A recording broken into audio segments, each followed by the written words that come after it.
FBR ने लाहौर की एक अदाकारा की शादी पर 6 करोड़ 77 लाख रुपए खर्चे की तहकीकात शुरू कर दी।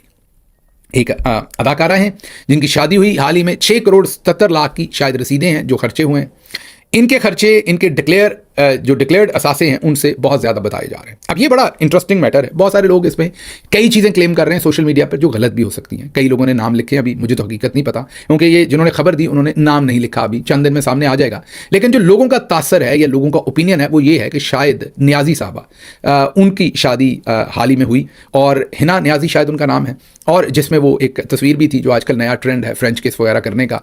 और मैंने पहले भी बहुत दफ़ा गुजारिश की कि हमारे कल्चर के हिसाब से चीज़ें रखी जाएँ। मैं इस चीज़ के खिलाफ नहीं, कहीं और जाके कर लें। वहाँ पर हमारे वो माइयाँ और बाबे भी बैठे होते हैं जो सारी उम्र एक चारपाई पर इकट्ठे नहीं बैठे, औलाद के सामने एक दूसरे का हाथ नहीं पकड़ा। मैं ये नहीं कह रहा ये सब अच्छा है, इफेक्शन होनी चाहिए, थोड़ा सा इजहार तो होना चाहिए। आपकी मनकूआ बेगम के साथ आपको कोई ऐसी परेशानी होनी नहीं चाहिए। लेकिन बहरहाल एट द सेम टाइम हमारे कुछ कल्चरल इक़दार हैं और आप यकीन कीजिए आपको इस बात का यकीन नहीं आएगा, लेकिन अगर आप किसी बड़े कल्चर्ड गोरे से बैठ के बात करेंगे तो उनके यहाँ भी इक़दार है। ठीक है, कुछ चीज़ें जो आपको लगता है कि उधर पता नहीं क्या है, उनके तरफ भी ख़ानदान के अंदर बैठे हुए क्या किया जा सकता है और कहाँ तक किया जा सकता है वो बहुत डिटरमिन्ड है। मैं अब किसी भी सोसाइटी की क्रैप की बात नहीं कर रहा, मैं किसी भी सोसाइटी के जो महज़ब लोग हैं उनकी बात कर रहा हूँ। वो अमरीकी सोसाइटी हो या यूरोपियन सोसाइटी हो, अगर आप वहाँ के महज़ब लोगों से इंटरेक्ट करेंगे या आपका कोई उनसे रिश्ता रहा हो तो आपको इस चीज़ का भरपूर अदराक होगा कि वहाँ पर भी काफ़ी सारे इंसानों वाली हरकतें आपको करनी पड़ती हैं। ना करें तो मायूब समझा जाता है। लेकिन हम जो फिल्मों में देखते हैं या जो गली फुटपाथ पर अगर वेस्ट में जाएं भी होता हुआ देखते हैं तो हमें लगता है कि वही है। खैर, एक तो मेरी गुजारिश यही है कि थोड़ा सा एहतियात, वो हमारे जो बुज़ुर्ग हैं उनके लिए हम एम्बैरसमेंट ही खड़ी करते हैं सबके लिए, सबके सामने ऐसी बातें करके। तो थोड़ा सा, या चलें आप लोगों ने करना है तो स्पीड ज़रा थोड़ी सी कम रख लें। जैसे हाफिज़ साहब ने मिडल ईस्ट में स्पीड रखी हुई है, इधर हमारी शादियों पर भी स्पीड हर चीज़ को करने की इतनी तेज़ है। अभी तो माँ बाप ने डांस करना शुरू किया था शादियों पर, तो अभी आपने अगला काम भी कर दिया। अब इससे आगे पता नहीं आप लोग क्या करेंगे। लेकिन हिना नियाज़ी साहबा की मेहरबानी ये है कि उन्होंने मुंह के सामने गुलदस्ता किया था। वो गुलदस्ता ना भी करती तो किसी ने क्या पूछ लेना था। लेकिन एक बात अलग है कि वो जो दुल्हा था बेचारा, उसकी तबाही निकल गई थी। ये हमारी बहन, हमारी मोहतरम हिना नियाज़ी साहबा तो फिर भी थोड़ी कंफर्टेबल थी जब ये फ्रेंच केस और वो आगे उन्होंने वो गुलदस्ता किया हुआ था। लेकिन वो जो 7 दूल्हे मियाँ थे उनकी तो मेरा मतलब हवा ही निकल गई थी। मैं वीडियो में देख रहा था कि वो कहीं गिर ना जाए बेचारे, या तो उनको पहले एतमाद में ले लिया जाता, थोड़ी प्रैक्टिस करवा दी जाती, उनको पता होता कि मुझे ये करना है। तो मुझे फिक्र थी वीडियो देखते हुए कि कहीं भाई साहब जो हैं वो बिल्कुल ही मेरा मतलब। तो खैर, वहाँ बुजुर्ग भी होंगे, माएँ बहनें बेटियाँ सारी, तो थोड़ी सी ज़रा कल्चर के हिसाब से, बाकी मैं कोई आपको मॉरल पुलिसिंग नहीं कर रहा, आपका हक है, शरई हक है आपका।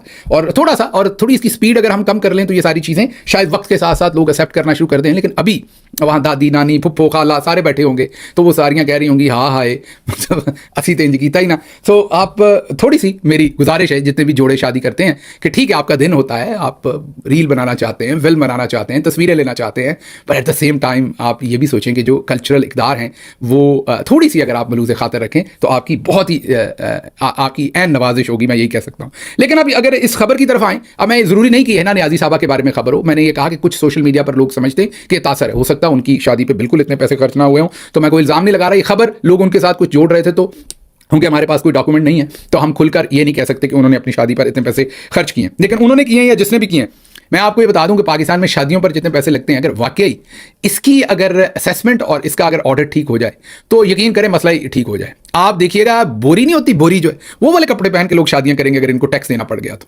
अगर वाकई इसके ऊपर पकड़ाई शुरू कर दी तो आप देखिएगा क्या कुछ होता है। ज्वेलरी अब तो बताया जाता है ना इतने कैरेट का है, अब तो बताया जाता है कि इतने तोले का है, अब तो डायमंड और सोना और अब तो वो सारी चीज़ें बताई जाती हैं। लेकिन उसके बाद कहेंगे फेक ज्वेलरी, या खुद से पोस्ट किया करेंगे इंस्टा पे कि भाई मेरी ज्वेलरी फेक है, ये मेरे से एसोसिएट ना कर दीजिएगा, ये असल है। ये सारा जो लेविशपन है ये एकदम से धड़म करके नीचे आ जाएगा अगर हमारी कौम को टैक्स देना पड़ गया। अगर सिर्फ शादियों के मामले को ही सही तरीके से असेसमेंट कर दी जाए, क्योंकि एक तरफ शादियां देखें, अगर IMF वाले सिर्फ हमारी शादियां देख लेना आके, जिस तरह की लेविश शादियां पाकिस्तान के अंदर हो रही हैं, तो मैं यकीन कीजिएगा IMF इनको हाथ जोड़ के कहेगा कि बबुआ हमें दो कुछ कर्ज, हम वहां पर यूरोप के मुल्कों को दें, आप लोग तो किधर के किधर निकल गए। आगे चलते हैं जी। खैर, आगे मारूफ आलम दीन हैं तो नहीं बनते हैं, अंसार अब्बासी साहब मुनाफिक आजम, उन्होंने कॉलम लिखा है जिसमें उन्होंने, खबर पुरानी है 2 दिन, लेकिन ये ज़रूरी था मैं इस पर बात करता, पहले कर नहीं सका था तो ये बहुत ज़रूरी थी। 2 दिन खबरें इतनी ज़्यादा थी कि मैं इसको कवर नहीं कर सका, दोनों दिन मेरे पास रह गई खबरें। रोज़ ही कोई कम से कम 15-20 खबरें रोज़ रह जाती हैं, हालांकि मैं स्पीड तेज़ रखता हूँ फिर भी मामला रह जाता है। अच्छा, अब अंसार अब्बासी साहब ने कहा कि मैं किसी को मैरी क्रिसमस नहीं कहता क्योंकि ये एक मजहबी त्यौहार है। जब मैं किसी को मैरी क्रिसमस क्रिसमस मुबारक कहूँगा तो उससे मैं उसके मज़हब को एक्सेप्ट कर लूँगा या उसके मजहबी इक़दार को एक्सेप्ट कर लूँगा। हमारे मुल्क में जितनी अल्लाह के करम से मतलब है ये मज़का खेज़ किस्म की जो जहालत है हमारे यहाँ कि हम तो फ़ौरन इंतहा पसंद हैं, फ़ौरन ऐसी स्टेटमेंट्स पर आधी से ज़्यादा आबादी शुरू हो जाएगी कि किसी को मजहबी उसके त्यौहार की मुबारकबाद देने से आपके अकायद उसके मज़हब के हो जाते हैं, मतलब आप उसके मज़हब को एक्सेप्ट कर लेते हैं, मतलब आप शिर्क के एरिया में चले जाते हैं। ये अंसार अब्बासी साहब ने कहा और उन्होंने उसका एक प्रीटेक्स्ट बिल्ड किया और ये बिल्ड किया कि अगर मैं मैरी क्रिसमस नहीं कहता, इसलिए नहीं कहता कि अगर मैं किसी को कहूं तो कल मैं अगर हिंदू को दिवाली की मुबारकबाद देता हूं तो क्या कल को अगर मैं गाय ज़िबा करूं ईद पर तो क्या वो गाय का गोश्त खा लेगा? क्या क्या माशाल्लाह एग्जाम्पल दी है। ये ऐसे ही है कि मुझे कोई गोरा कहे कि मैं आपको ईद मुबारक तब कहूँगा, क्योंकि मुझे तो बहुत कहते हैं, जितने भी लोगों ने हमारे साथ काम किया वो सब ईद मुबारक कहते हैं, ग्रीटिंग्स केक कार्ड तोहफे भी एक्सचेंज करते हैं, ईद की मुबारकबाद भी देते हैं, यकीन कीजिए रमज़ान की भी देते हैं, बड़ी ईद की भी देते हैं, जो भी दिन शब बरात उन्हें पता चले, जो दिन उन्हें पता चले उनके इल्म में आ जाए उसकी मुबारकबाद ज़रूर देते हैं। तो अब फिर इसका मतलब है कि वो मेरे सामने शर्त रखे कि गिल साहब आपको ईद की मुबारकबाद तब दूंगा अगर आप उसके बाद पोर्क खाएंगे, सूर का गोश्त खाएंगे। तो मतलब ये क्या शर्त है? अच्छा, इस पर मैं थोड़ा सा बता दूं सब लोगों को, इनको तो दफ़ा करें, ये तो है ही। मैंने आपको कहा ना कि मुनाफिक तरीन इंसान है अंसार अब्बासी साहब, इनको छोड़ दें। मैं कुछ उलमा कराम के नाम बता दूं पूरी दुनिया में जो जय्यद बड़े उलमा कराम हैं जिन्होंने खुलकर इस पर तबादला ख्याल किया हुआ है कि आप बिल्कुल क्रिसमस की मुबारकबाद दे सकते हैं। उनमें शेख यूसुफ अल करजावी, ये आलमी मरहूम है इस वक्त, तो आलमी शोहरत याफ्ता आलम, यूरोपी कौंसिल फॉर फतवा एंड रिसर्च के रुकन। उसके बाद शेख अब्दुल्ला बिन बै, यूरोपी कौंसिल फॉर फतवा एंड रिसर्च के रुकन। शेख अहमद, कनाडा में इस्लामी इंस्टीट्यूट ऑफ टोरंटो के लेक्चरार। डॉक्टर शबेब अली, कनाडा के मारूफ आलिम। शेख मोहम्मदुल ईसा, राब्ता आलम इस्लामी के सरबरा, और हमारे अपने मुफ्ती मुनीबुर रहमान, वो भी इसके ऊपर बात कर चुके हैं कि आप क्रिसमस की मुबारकबाद दे सकते हैं। तो इसलिए अंसार अब्बासी साहब का ये जो प्रोपेगेंडा है, ये जो वो नफरत फैलाने का प्रोपेगेंडा दे रहे हैं, इस्लाम बहुत ही मजबूत दीन है और वो दूसरों के एहतराम की, दूसरों की खुशियों में खुश होने की तलकीन करता है। हमारे नबी रहमतुल्लिल आलमीन है, पूरी दुनिया और पूरे आलम के लिए रहमत बनकर आए हैं और मोहम्मद मुस्तफ़ा सल्लल्लाहु अलैहि वसल्लम ने सबसे मोहब्बत और सबका एहतराम करना सिखाया है। अच्छा जी, आगे चलते हैं।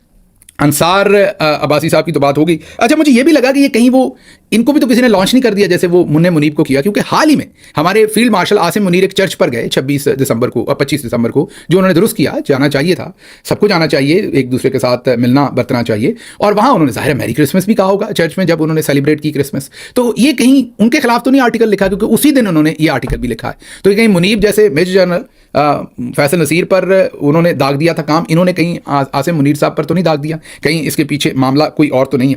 आखिरी बात, आखिरी जुमला आपके सामने मैं कह दूं चलते चलते कि जो बार बार सैयद तलत हुसैन, तलाल चौधरी और भी कईयों के बयान आए हैं जो बार बार मीना खान अफरीदी कह रहे हैं कि मेरा बयान जो है वो मरियम नवाज साहब से एसोसिएटेड नहीं था, मैंने किसी का नाम नहीं लिया। तलत हुसैन कल बजिद थे, बार बार शफी जान को कह रहे थे कि वो मरियम नवाज से एसोसिएटेड है। मलिक अहमद खान साहब ने भी प्रेस कॉन्फ्रेंस करके कहा कि वो मरियम नवाज साहबा के साथ ही था। तलाल चौधरी भी यही कह रहे हैं कि वो मरियम नवाज, और खुद कह रहे हैं कि जो हमारी सोशल मीडिया की पोस्ट थी उसमें हमने किसी का नाम नहीं लिया। भाई जब आपने नाम नहीं लिया तो मीना खान ने भी नहीं लिया, तो फिर एक ही है ना दोनों के लिए कानून और रसूल।